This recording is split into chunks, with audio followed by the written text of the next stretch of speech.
Artis sensasional Nikita Mirzani hanya bisa menangis usai keluar dari ruang sidang Pengadilan Negeri Jakarta Selatan. Nikita mendapat vonis hakim 6 bulan dengan masa percobaan 12 bulan kepada terdakwa Nikita Mirzani yang sebelumnya didakwa telah melakukan tindak penganiayaan terhadap mantan suaminya Dipo Latif. Penetapan vonis oleh majelis hakim itu tak perlu dijalani oleh Nikita, kecuali jika di kemudian hari Nikita kembali melakukan tindak pidana sebelum masa percobaan 12 bulan berakhir. Pembacaan vonis ini menjadi klimaks dari perseteruan panjang Nikita dengan mantan suaminya yang bergulir sejak tahun 2019 lalu. Lantas, benarkah tangis Nikita kemarin lantaran ketakutannya untuk berada di dalam tahanan?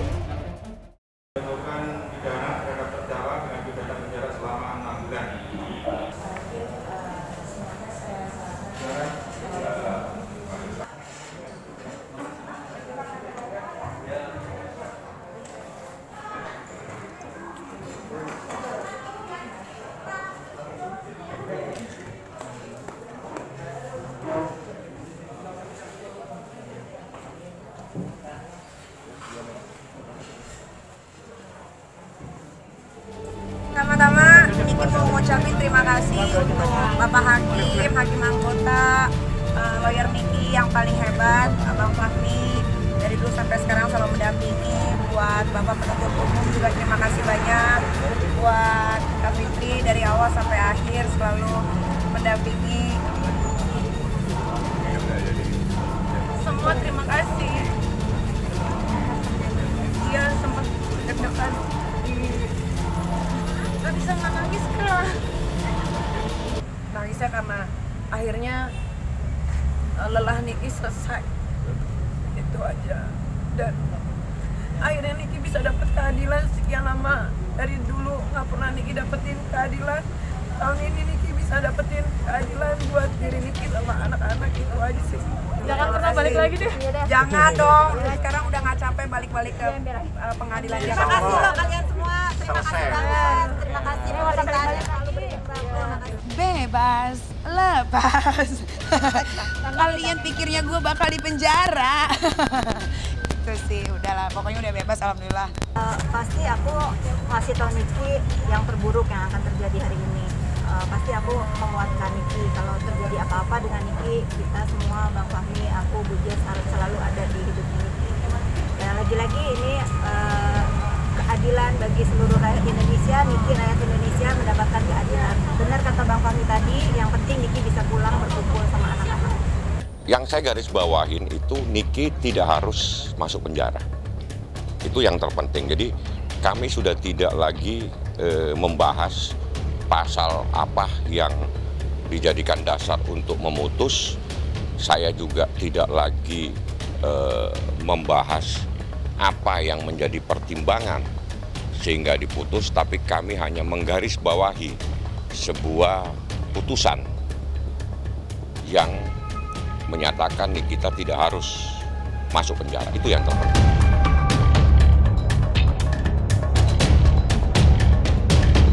Dengan tuntasnya perselisihan antara Nikita Mirzani dengan Dipo Latif, artis yang dipanggil Nyai ini memilih untuk menyerahkan buah cintanya bersama Dipo, Arkana Mawardi yang baru berusia 1 tahun, pada sahabatnya Fitri Salhuteru. Nikita sengaja memberikan izin pada Fitri untuk memberikan hak adopsi anak ketiganya itu. Apa yang membuat Nyai akhirnya membiarkan buah hatinya itu diadopsi oleh sahabatnya?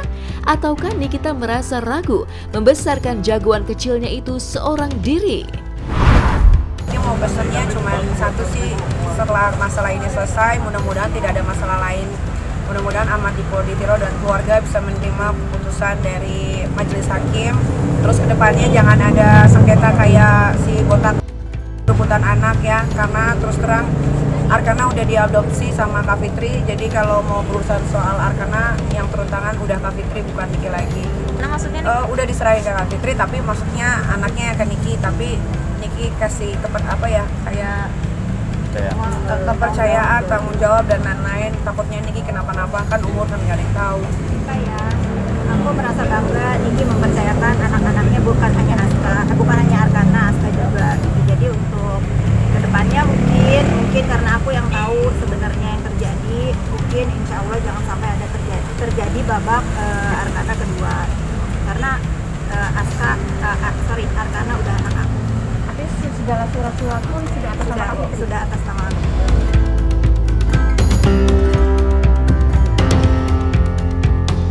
Meski mengaku lega karena tak harus menjalani hukuman di dalam tahanan, toh sandangan Nikita Mirzani sebagai seorang terdakwa yang telah melakukan tindak penganiayaan tak bisa dihapus. Sandangan Niki sebagai si pembuat onar kerap diterimanya. Sejumlah kasus yang pernah menjeratnya selalu melibatkan proses hukum, mulai dari perseteruannya dengan Kiki The Potters hingga terlibat penganiayaan kakak beradik di sebuah kafe di kawasan Kemang pada tahun 2010 silam. Atas kasus ini, Majelis Hakim Pengadilan Negeri Jakarta Selatan menjatuhkan 4 bulan penjara, dipotong masa tahanan 57 hari, lantaran Nikita dituntut atas tindakan penganiayaan. Tak selesai sampai di situ, Nikita juga terlibat perseteruan dengan mantan suaminya Sajat Ukra terkait hak pengasuhan anak. Dan yang paling menarik perhatian adalah konfliknya dengan pengacara senior Elsa Sharif. Konflik ini pun berbuntut saling lapor ke Polda Metro Jaya, bahkan Elsa memilih untuk membawa kasus ini ke Mabes Polri. Sayang, hingga kini kasus ini tak terdengar lagi. Lantas, bagaimana Nikita memaknai perjalanan hidupnya yang dari tahun ke tahun diwarnai dengan sepak terjangnya yang selalu berurusan dengan hukum? Santai, biasa aja.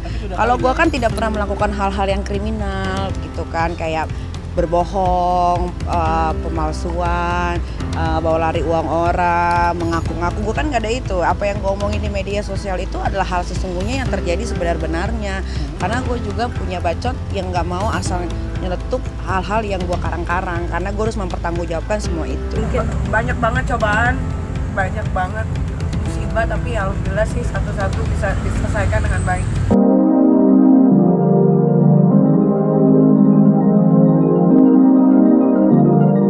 Meninggalkan perjalanan hidup Nikita Mirzani yang penuh dengan konflik dan selalu berurusan dengan hukum, penyanyi Aurel Hermansyah yang kini tengah menjadi trending topik di 5 negara, selama 4 hari berturut-turut dikabarkan mendapat pertentangan dari Anang Hermansyah, ayahandanya, yang menginginkan anak sulungnya itu untuk terus berkarir sebagai penyanyi daripada mewujudkan mimpinya untuk menikah di usia muda. Bahkan demi bisa menikah dengan Atta Halilintar di usianya yang baru 22 tahun itu, Aurel kabarnya siap menjalani prosesi akad nikah dulu tanpa harus menggelar pesta resepsi yang akan digelar di Gelora Bung Karno. Lantas, benarkah Aurel tak takut jika karirnya akan meredup pasca menikah nanti?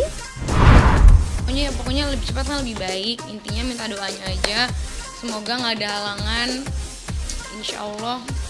Ya kalau bisa tahun ini sih tahun ini. Ya mungkin akad dulu.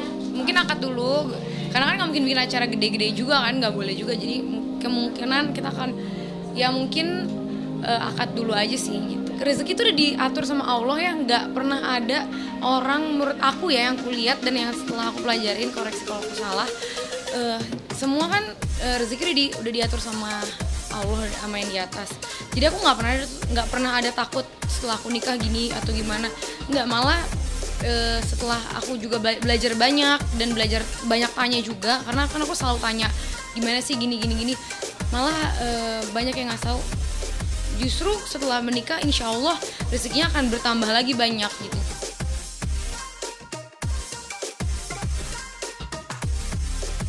Perjalanan cinta Atta Halilintar dengan Aurel menuju mahligai pernikahan hanya tinggal menghitung waktu. Lantas, akankah Aurel akan segera meminta restu pada ibu kandungnya Krisdayanti? Dan siapakah yang akan mendampingi Anang Hermansyah untuk menemani Aurel di pelaminan nanti?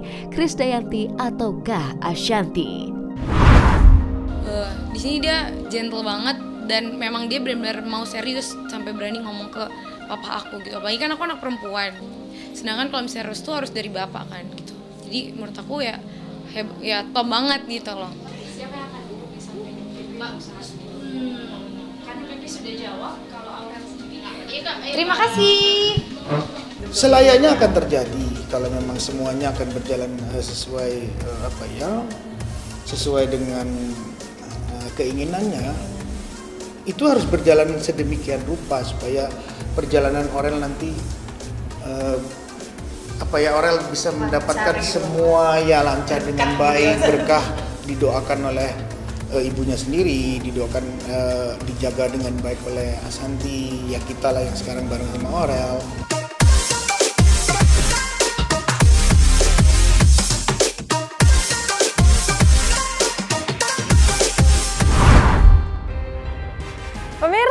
Selesai sudah perjumpaan kita hari ini. Jangan lupa untuk terus menyaksikan Hot Shot setiap hari Jumat, Sabtu, dan Minggu pukul 7 waktu Indonesia Barat hanya di SCTV, satu untuk semua. Saya Medina pamit undur diri. Jangan lupa selalu memakai masker demi kesehatan. Sampai jumpa. Jadi jangan lupa untuk subscribe Cumi Cumi. Ditekan ya tombol lonceng merahnya.